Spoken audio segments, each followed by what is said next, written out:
chaque fois d'ailleurs qu'il y a une réforme, c'est une espèce de tragédie en France. Mais comment vous avez trouvé ce moment politique? Écoutez, on a la lacmé de ce qui se passe depuis 2 ans, depuis qu'Emmanuel Macron est arrivé au pouvoir, c'est-à-dire un gouvernement qui insécurise les Français. Et alors, pourquoi l'acmé? Parce que on est sur un point où la France, c'est le zénith, voilà. Ouais.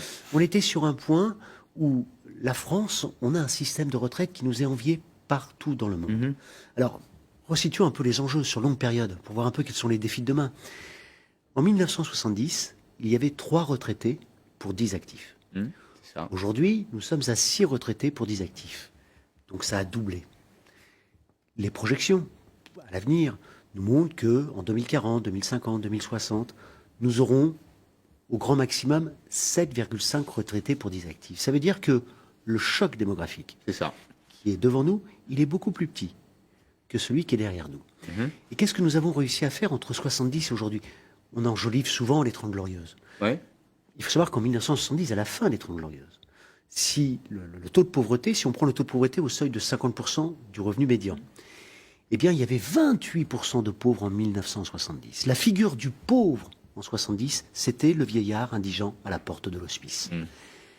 Aujourd'hui, à l'heure où je vous parle, grâce à notre merveilleux système par répartition, on est le pays au monde où le taux de pauvreté au seuil de 50%, on est à 4%. Comment ça a été possible? Eh bien, sur une richesse qui augmente, on a décidé d'en consacrer, sur le PIB qui augmente, oui. une part croissante, une part croissante. On était à 7% du PIB en 1970, on a doublé. Et donc, un gouvernement responsable, soucieux de la cohésion sociale, du bien-être de ses citoyens, qu'est-ce qu'il pourrait dire aux Français? Vous savez quoi? Il n'y a aucun problème pour financer nos retraites. Aujourd'hui, il n'y a pas de déficit, contrairement à ce qu'on raconte. Et pour demain, qu'est-ce qu'il faut faire? Eh bien, la richesse va continuer à croître. Si on prend une hypothèse de croissance de 1%, piteuse, ou de 1,8 plus favorable, je retiens les scénarios du Conseil d'orientation des retraites. Eh bien, il suffit de dire aux Français, eh bien, demain, le pouvoir d'achat des actifs, il va augmenter entre 1 et 1,8%.